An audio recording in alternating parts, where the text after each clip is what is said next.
That day, when the phone rang for the third time, I was kneeling in the garden, hands covered in dirt, trying to finish planting the lavender bushes I swore had come back to life 3 times just to bloom in time for summer. But I didn't expect that the final drop of sweat I shed that day would be for someone who had just passed away. One phone call, and the entire world I knew collapsed. The only thing I could hear was a stranger's voice, but it carried the weight of a hammer crashing into my heart. "Miss Clara Winters, this is Nathan Bell, attorney for Miss Diane Harper." And then he said the sentence I knew I'd never forget for the rest of my life. "I'm sorry to inform you your aunt passed away last night." I felt the ground sink beneath my feet. My body was still in the backyard, but my soul, I wasn't sure if it managed to stay. I don't remember how I got inside.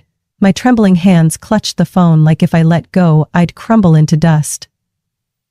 Nathan Bell, a name I'd never heard before but that now rang like a funeral bell, was still speaking on the other end, his voice strangely calm, a stark contrast to the chaos inside me. "Aunt Diane passed in her sleep, very peacefully," he said, as if that would somehow ease the pain. "She left specific instructions for me to contact you before anyone else in the family, and—" He hesitated. "There's a letter meant only for you. It must be read before the funeral." I bit my lip. A letter? Before the funeral? What the hell was going on? Aunt Diane wasn't just an aunt. She was the only one in the family who ever saw me as a real person, the first to teach me how to spell using sticky notes all over the kitchen walls, the one who used to slip caramel candies into my hand whenever I had to endure those cold, meaningless family gatherings. The one who once told me, "Clara, the world will try to mold you into whatever it wants, but you have to be the one holding the mold." And now, she was gone, suddenly, without a goodbye. I sank into the kitchen chair, my heart throbbing like someone had stabbed it with an invisible knife. "Miss Clara?" Nathan spoke up after a stretch of silence. "Yes, I'm here. I need to ask, would you be able to come to my office today, as soon as possible?" "Yes. I'll be there within an hour." I don't know what made me say that, like I was accepting an invitation to tea instead of preparing to walk into a storm. Attorney Bell's office was on the 14th floor of a glass building overlooking downtown Portland. I had never stepped into a place that made me feel so out of my league. Velvet thick carpets, leather chairs softer than my bed, and abstract paintings on the wall that I couldn't figure out where to look. Nathan Bell stood as I walked in. He looked to be in his 50s, salt and pepper hair, impeccably dressed down to the cufflinks. His face showed experience, but also elegance. The kind of man who could kill a deal with a glance and still make the other side feel honored. "Thank you for coming so quickly," he said, shaking my hand, voice gentle. "I didn't want to delay anything related to my aunt," I replied, trying to steady my voice. "You said she left a letter for me?" Nathan nodded, pulling 2 envelopes from the drawer of a glossy walnut desk. One was large, with the Bell & Lowry Law Firm's logo. The other was smaller, ivory-colored, with my name written in the familiar handwriting, elegant, delicate and proud, of Diane Harper. I reached for the envelope, the faint scent of jasmine and sandalwood still lingering on the paper. My heart tightened. She always wore that perfume. It was the last trace of her, a whisper from the past. "She asked that you read this letter privately first, then we'll discuss everything else." I nodded, hands trembling slightly as I opened the envelope.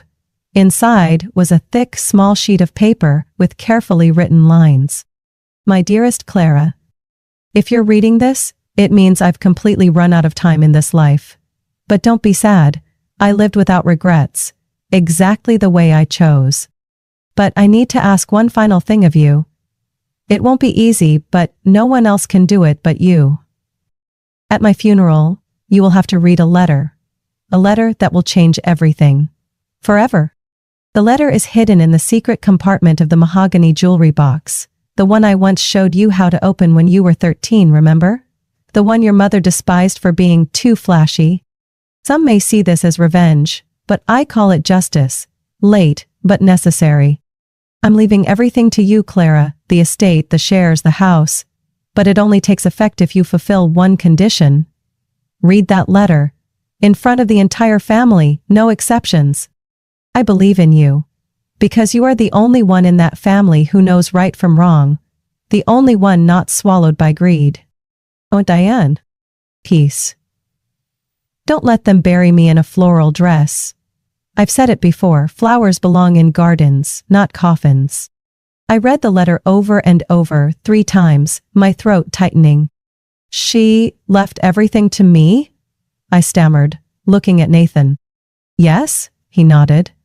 The total estate is estimated at around $64 million, including shares in Harper Innovations, real estate, investment accounts, and valuable artworks. And my family? There are a few small gifts noted, but the majority of the estate will go to you, if, and only if, you agree to carry out her request. I sat silently in the leather chair, those numbers echoing in my head like tolling bells. $64 million. My family is going to lose their minds. But what suffocated me wasn't the money, it was the unanswered question. What had my aunt been hiding all these years? And why did she choose me, the one almost always seen as the outsider, to reveal it to the world? The house sat at the end of a tree-lined road, roof dark with moss, off-white walls stained with time. Still proud, like the way Aunt Diane had always existed in a family full of pretense. I hadn't been back here in nearly a year. But now, every brick, every crack in the door seemed to whisper my name. I stepped out of the car, clutching my purse. Inside was Aunt Diane's first letter, and a clear address for what I needed to find. The secret compartment in the mahogany jewelry box, the one that used to make my mother frown because it was too gaudy. The iron gate creaked as I pushed it open. Even the sound of metal echoing in the garden made my skin crawl. The house was completely still, not a sound. The old housekeeper, Mrs. Kelly, had likely left after handling the initial funeral arrangements.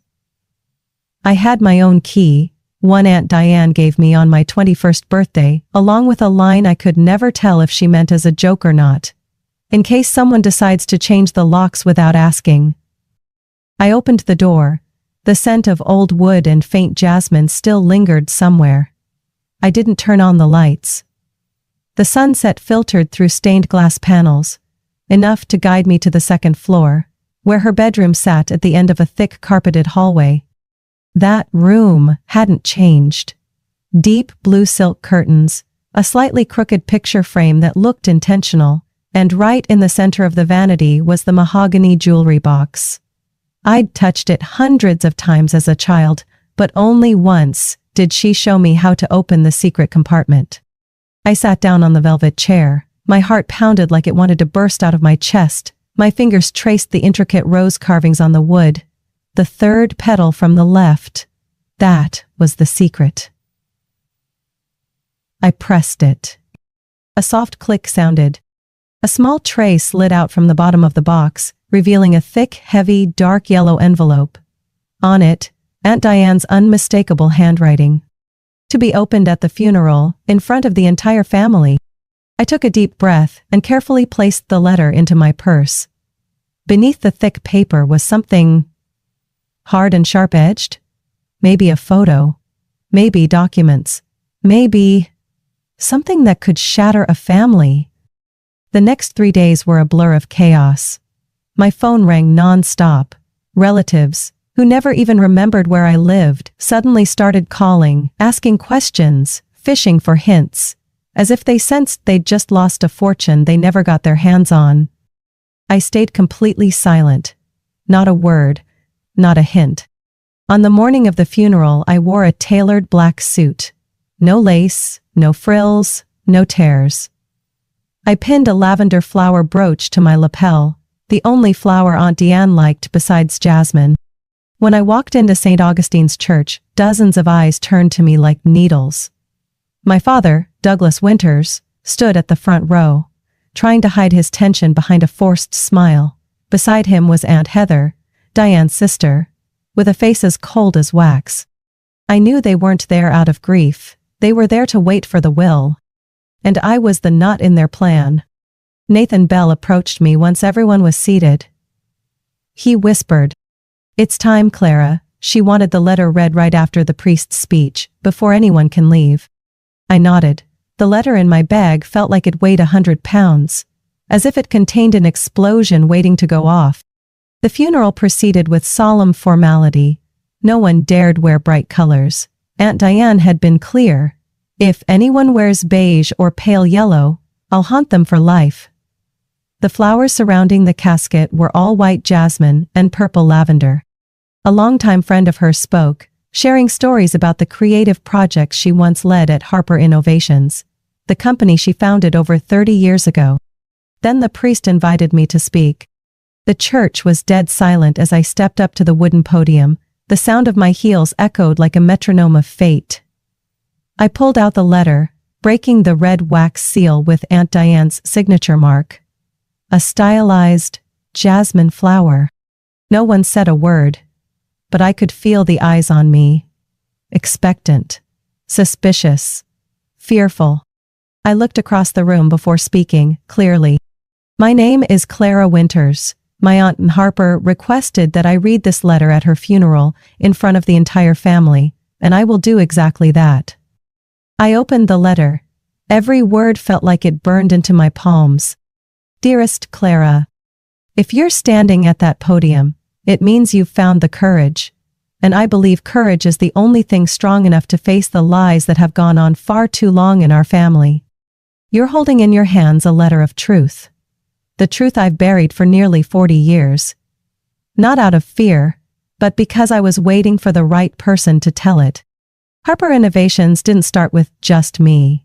The true co-founder was Gregory Cross, a brilliant engineer, my best friend from college. He was also the man I loved, but he died in a car crash in 1987. "No, that's not right, he was killed." A gasp echoed from the back rows.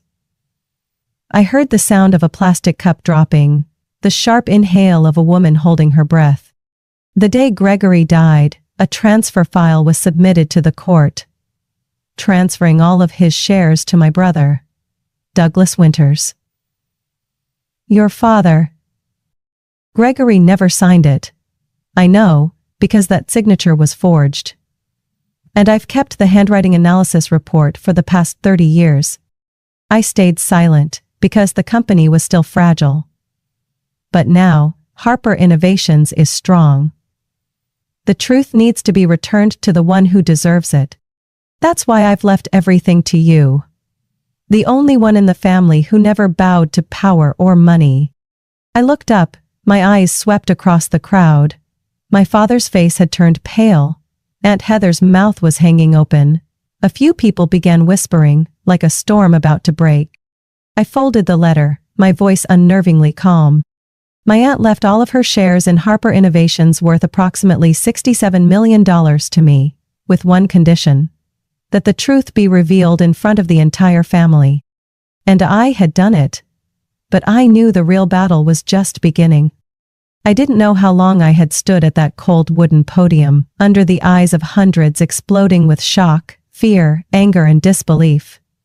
Every word in Aunt Diane's letter still echoed in my mind like the toll of inescapable judgment. My father Douglas Winters was trembling, lips pressed so tightly they bled, as if opening his mouth would unleash something he could never take back. But I wasn't done, because in my bag was still the heaviest part. A thick stack of documents wrapped in old leather, along with several black and white photographs, faded with time. I pulled out the first photo, holding it up for the breathless crowd. "This is Gregory Cross," I said clearly, my voice steady. "A structural engineer, my aunt's best friend from college, co-founder of Harper Innovations. And this," I held up the second photo, "is him with the blueprint, the original prototype of the self-healing bioconcrete, the technology Harper Innovations built its empire on for the last 3 decades. The third photo shook the room. Gregory and Diane, shaking hands. between them a handwritten contract with the words 50/50 ownership, Harper Innovations, LLC. I heard someone choke, a woman behind me started crying, and Mr. Bell, the attorney, sat in the front row, silently nodding at me. According to my aunt's letter, I continued, they built the company from the ground up. Gregory was the technical mind, my aunt was the strategist. They had promised to run Harper Innovations together, as two halves of one soul. I took a deep breath and pulled out a copy of the forensic report. My voice slowed, each word striking like a blade against wood. But in April of 1987, Gregory died in a car accident. The police ruled it mechanical failure, but no one checked the brakes. Until Miss Diane hired a private investigator in 1992. The results showed the brake lines had been cut with a specialized tool. The church erupted in horrified gasps. Aunt Heather nearly dropped her purse. Some of my relatives shot to their feet, mouths agape. But I kept going, my voice no longer that of the quiet niece they once ignored, but of someone carrying the weight of truth. 4 hours after Gregory's death, a legal file was submitted to the federal court, transferring all of his shares and founding rights to Douglas Winters. I turned toward my father. He was shaking his head, face ghost white, forehead drenched in sweat. "No, you don't know anything," he croaked. I held up the signature analysis. "This is the forensic handwriting report. The signature on that file was forged. And this is the comparison sheet with Gregory's real signatures. From bank documents, handwritten letters, and academic records. The person who forged it was you, my father. Douglas Winters." Chairs clattered loudly. A few people left their seats, too shocked to maintain decorum. Aunt Heather threw her purse to the ground and screamed. "No. You're lying, it's ours. This girl is a traitor." "I'm only telling the truth," I replied, my gaze sharp as a blade slicing through every word she hurled at me. "The truth you all tried to bury for 36 years. A deadly silence blanketed the room. No one moved, not a single cough. I could hear my heart pounding in my ears. I pulled out the final document, an amended will, clearly stating that all personal assets, shares and controlling interest in Harper Innovations were to be transferred to Clara Winters, that is, me, with a portion set aside to establish the Gregory Cross Foundation, a fund supporting young engineers in the field of sustainable construction technology. And I ended the speech like delivering a final verdict. Today, I didn't come here only to mourn, I came to return the truth to the one who was robbed of everything. And to rebuild what should have been his from the start. My father sat still in the front row, his eyes hollow. Every trace of life seemed drained from him. No one reached out to him, no handshake, no defense. Aunt Heather left the church immediately after. My two cousins, the ones who used to laugh behind my back at every family gathering, stood frozen, like they had just realized the throne they thought they'd inherited was actually a pool of blood. After the ceremony, I returned to my car, opened the door, but didn't get in right away. The Portland sky had turned a smoky gray, not raining, but suffocatingly heavy. I sat in the driver's seat, hands trembling uncontrollably. The final letter from my aunt was still tucked safely inside my jacket. I hadn't read it aloud. She had left me a message of my own. I took it out. "My dearest Clara, you did it. Not everyone has the courage to speak the truth a whole family tried to bury. I've watched you grow up, endure every stab in the back, every look of contempt, every cruel word. But I knew, from the moment you unlocked the secret compartment in that mahogany box when you were 13, that you were the one who would do what I couldn't. Not because I was weak, but because I had to wait for the right person. And that person was you. Now, do the right thing. Use what I've left behind not to build an empire, but to restore justice. With all my love, Aunt Diane." I folded the letter. For the first time in 3 days, I cried. Not out of sorrow, but because, for the first time, I saw a real light rising from the ashes of my family. No one moved. It was as if all of St. Augustine's had been locked in place by some invisible force. No one dared to shift, no one could speak. Everyone remained frozen in the aftershock of what I had just read. I could hear the wind whistling through the stained glass behind me, but even that sound was muffled by something heavier than silence. Truth. And that truth I had just dragged into the light, stripping away the prestigious title of Douglas Winters, my father. The man once praised as the founder of Harper Innovations. Now he was just a shadow, trembling on the edge of the front pew. No longer a symbol, no longer a leader, but a man stained beyond redemption. "You're making this up," a male voice rang out from the middle rows. It was Blake, my cousin, Aunt Heather's only son. His face flushed red, his fists clenched white. "Your father built this empire. No one can erase what he accomplished. Aunt Diane was delusional and left her will to someone who contributed nothing." I looked him straight in the eye, my voice sharp as a razor. "If I made it up, then why do I have a verified handwriting analysis? Why do I have photographs of the original contract between Gregory Cross and Diane Harper? Why is it known throughout the engineering industry that the original self-healing concrete patent was filed by Cross, not Winters?" I turned to Mr. Bell. He stood up and slowly pulled out another envelope. "We had the documents notarized before the funeral. All evidence has already been submitted to the Oregon State Business Court." Blake fell silent. Heather collapsed back into her seat like she'd been punched in the chest. "And my father?" He stood. No defiance, no challenge, no rage. Just emptiness in his eyes. "I did it," he said, his voice hoarse, so soft no one could believe they'd heard him right. "I forged the signature. I transferred the ownership. But I didn't kill Gregory." "The brake line was cut," I reminded him coldly. He looked at me, as if hoping I'd retract something, throw him a lifeline. But I didn't. I hadn't come to comfort. I had come to unlock the gates of hell they sealed shut 36 years ago. Reporters had already flooded in by the time the speech ended. Though the funeral had been announced as private, no one could stop a story this explosive from leaking. Flash after flash lit up the room, microphones shoved forward, and there I stood.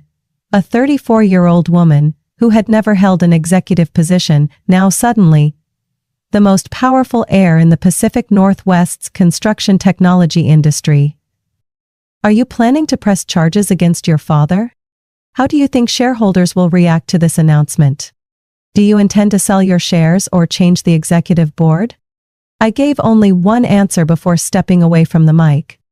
"I will not run, I will not stay silent, and I will not let a company built on blood continue to survive on lies."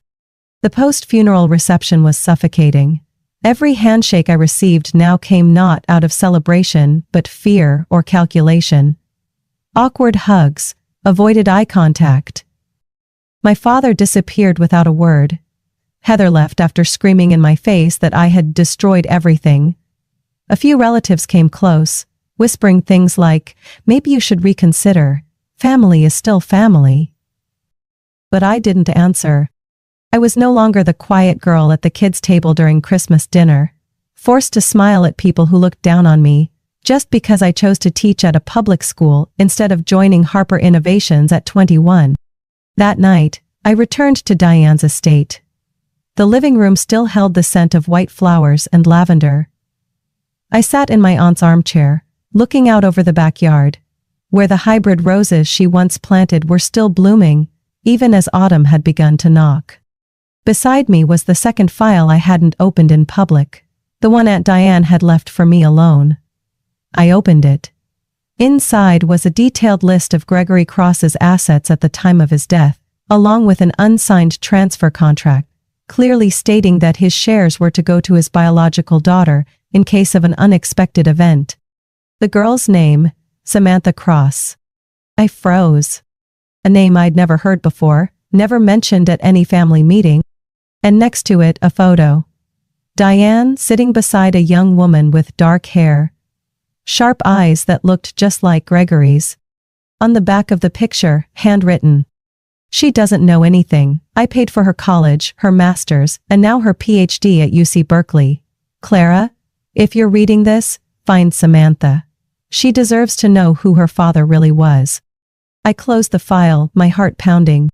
The truth wasn't over. It was like an iceberg. What I had just revealed was only the tip. And I knew the next thing I had to do was find Samantha Cross. A daughter of the man who was killed to build an empire. Someone who had the right to know that her father wasn't a coward who walked away, but a man betrayed and murdered. Someone who might be an ally, or the next bolt of lightning to strike the ruins I had just dug up from the past. I found her at a conference in San Francisco, where young researchers presented innovations in biomaterial technology. She stood on stage, presenting a self-cleaning material that could neutralize toxic gases in the air into pure oxygen. The hall was silent, every eye fixed on her words. But I didn't hear any of it. I just looked into her eyes, dark brown, sharp and completely unaware of who she really was. Samantha Cross.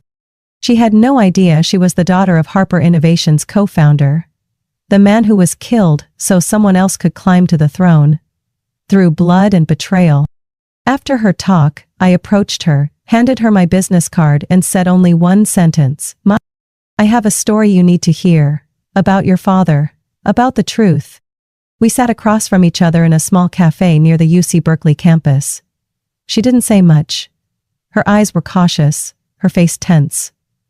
The look of someone who's learned to defend herself all her life. I placed a thick envelope on the table. This is everything I have.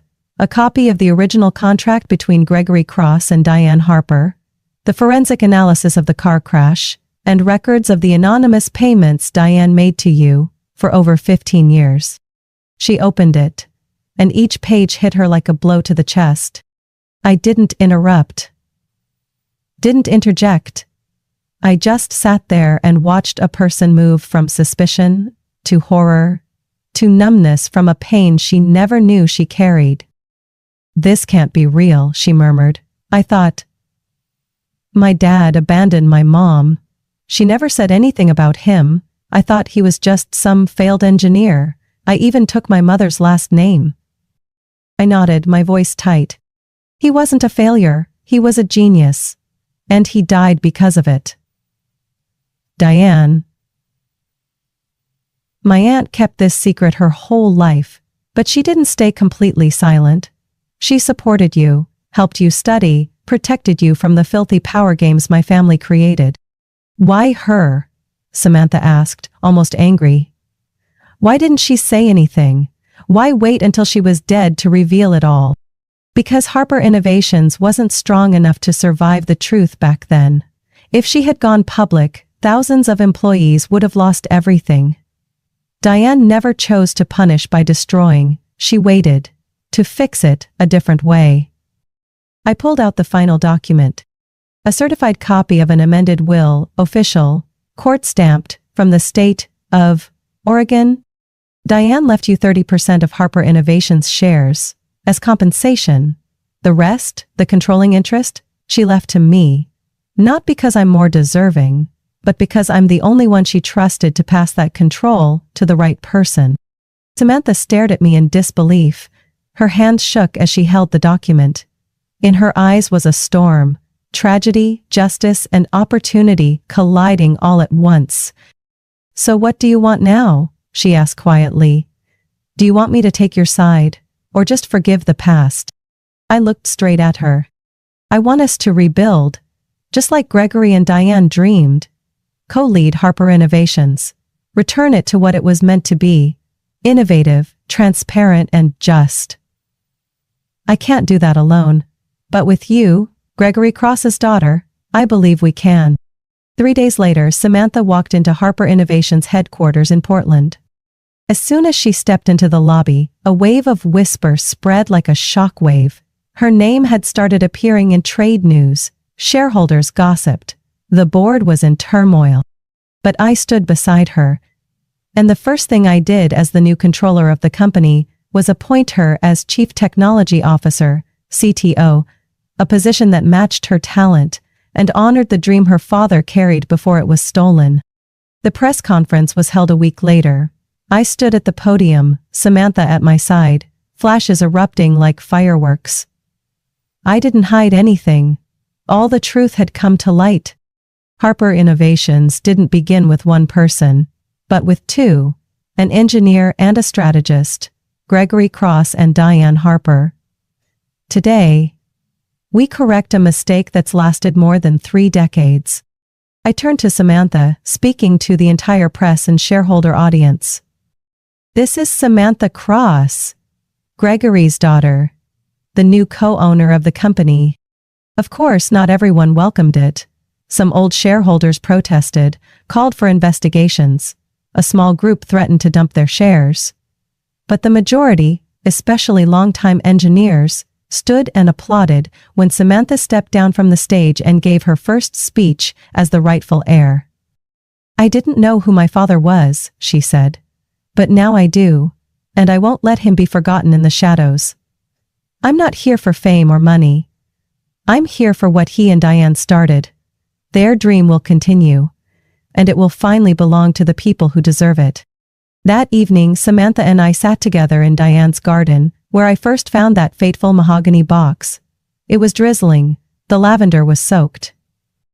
I don't know if I'll ever be able to forgive fully, she said. And I don't expect you to, I replied. I just hope I'm strong enough to do what's right, even if it's heartbreakingly late. She stayed quiet, then reached out and gently touched a lavender bloom. Maybe. Beauty really can grow from where guilt was once buried, she whispered. I nodded. Diane used to say that, and she planted that seed in both of us. 3 days after the press conference, my father disappeared. No text, no call, no one knew how he left. His penthouse at River Place remained locked. The antique clock he loved sat quietly on the shelf, like a silent witness to his wordless exit.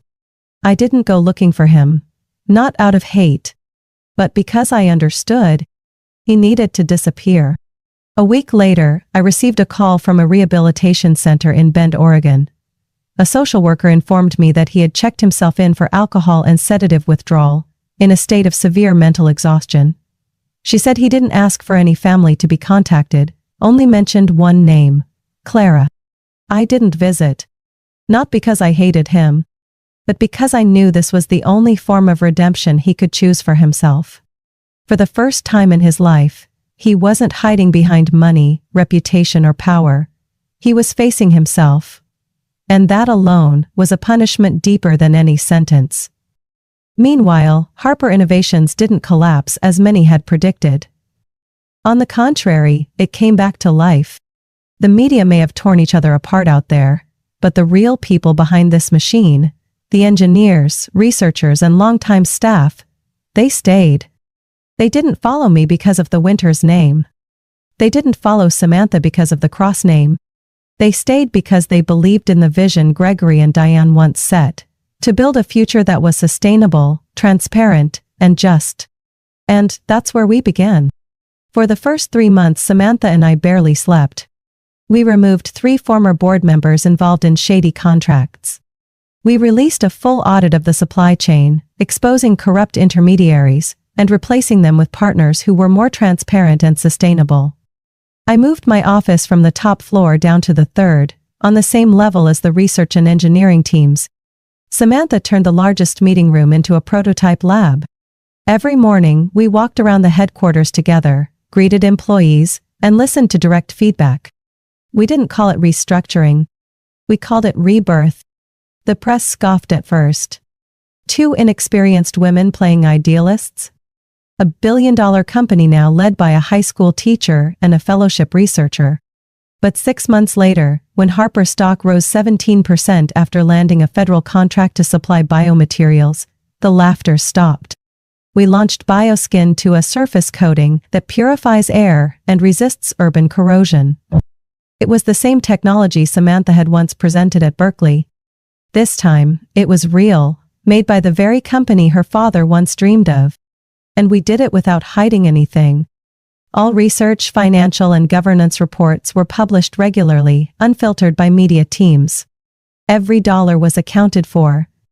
The new company slogan was engraved in the main lobby. Not built to hide, built to be transparent. On the one-year anniversary of Diane's passing, Samantha and I held a small ceremony in the rose garden behind the estate. Only close friends attended.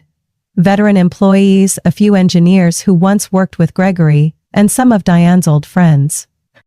We planted a new lavender bush and placed a small stone plaque beneath it. For what was buried, now growing back in the light. After the ceremony, I received a small envelope from the rehab center in Bend. It was a handwritten letter, the shaky handwriting unmistakably my father's.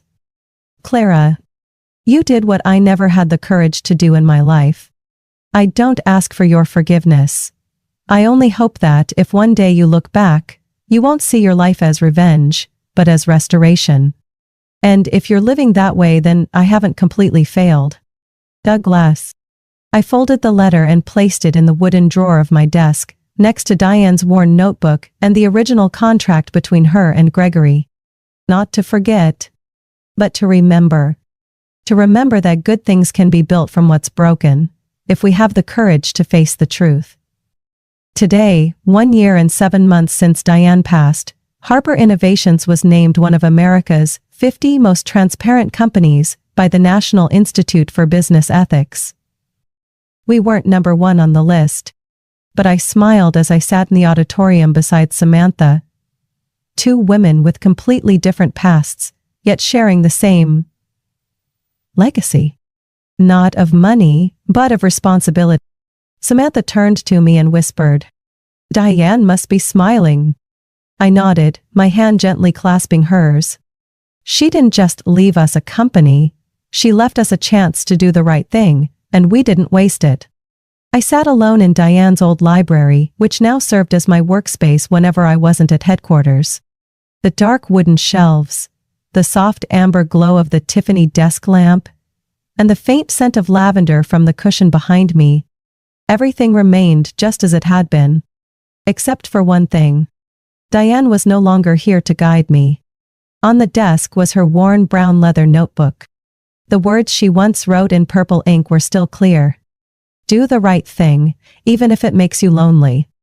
I used to see that as a noble philosophy. But only now, after everything, the collapse, the betrayal, the light of truth, did I understand. It wasn't just an ideal. It was a survival reminder. I picked up a piece of paper and began writing Diane a letter. Not because I thought she could read it, but because I knew some things need to be said, for the heart to rest. Dear Aunt Diane, today, the season has begun to change. The rose bushes in the garden have started to close, preparing for winter. But the lavender plants we once planted, they still stand tall, even as frost blankets the edges of the grass. I don't know if you'd be happy seeing everything now. If you were still alive. But I do know one thing for certain. What you left behind wasn't just wealth shares or a name. You left me a chance. A burden. A legacy heavier than gold. The truth. And the responsibility to live in accordance with it. Harper Innovations is still standing. Samantha is currently developing a new materials system for the Seattle redevelopment zone. The engineers call her the right hand of the future. As for me, I'm no longer the Clara Winters the family used to mock. I am the one who protects what my father denied. You know, there was a time I thought the truth would destroy everything. But it turns out, the truth was what saved it all. Not by erasing the past, but by facing it so it wouldn't be repeated. I'm not perfect, but I try every day. And I think that's what you hoped for most. Thank you. Not for leaving me a company, but for trusting me enough to hand over what no one else dared to carry. With love, Clara. I folded the letter and placed it in the top drawer, where Diane used to keep the first photo she ever took with Gregory Cross. That frame was still there. And for the first time, I no longer saw them as just shadows in memory. They were the ones who laid the foundation, who sacrificed, who were betrayed, but who also left behind their faith in the next generation. The next day, Samantha and I attended a national conference on sustainable development. We didn't go to speak, only to listen.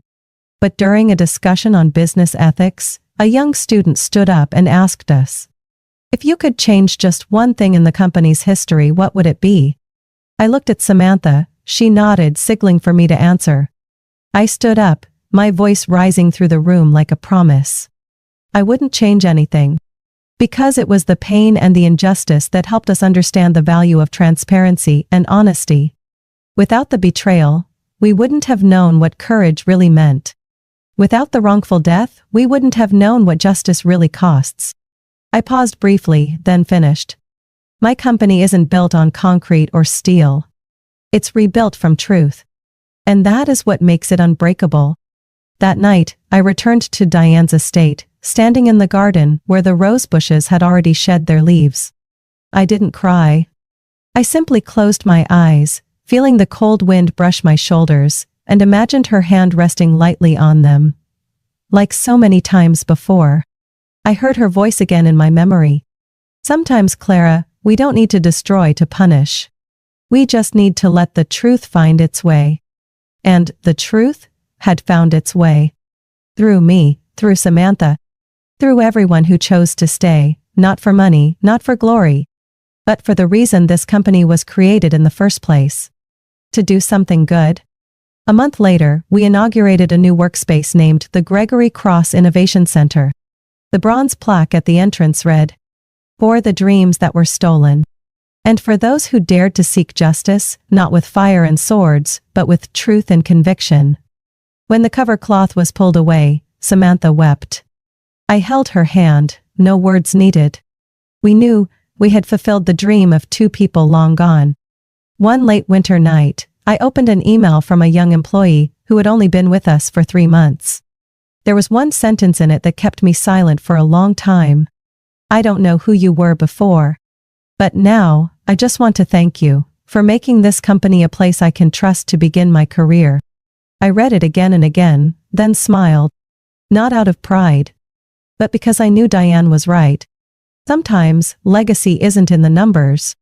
It's not in the assets. It's in how we fix what was wrong. With everything we have. And everything we've lost. And in that garden, in the chill of late season, I saw a new sprout rising from the damp soil. Lavender. The flower of resilience. Diane once said, "True beauty is what grows from the most painful places." Today I believe she was right. Clara's story isn't just a journey of uncovering the truth. It's a reminder that the most precious legacy isn't money. It's the moral responsibility and courage to face the past. In a world where power and fame are too often built on secrets, Clara chose transparency as a way to heal. She reminds us that sometimes healing doesn't come through revenge, but by rebuilding the right way, on a foundation of truth. What do you think about Clara's journey and the choices she made? Leave your thoughts below and share your reflections. Don't forget to follow the channel for more powerful real-life stories about family, justice, and resilience.